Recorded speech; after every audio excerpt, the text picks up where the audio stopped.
નમસ્કાર મિત્રો, કેમ છો બધા? મજામાં? હું છું ડોક્ટર વિજય સેપાત્રા, શ્રી હરિકૃષ્ણ જનરલ હોસ્પિટલ માથા.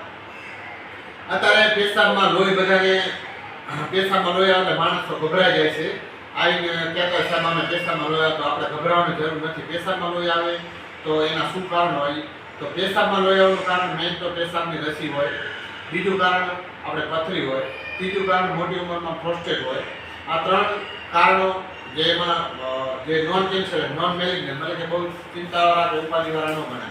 આ સિવાય જો પેશાબમાં લોહી આવે તો એના ત્રણ કારણો કેન્સરવાળા ચિંતાવાળા ગણાય. કયા? તો કે કિડનીનું કેન્સર, બ્લેડરનું કેન્સર, બ્લેડર એટલે પેશાબની કોથળીનું કેન્સર, અને પ્રોસ્ટેટનું કેન્સર.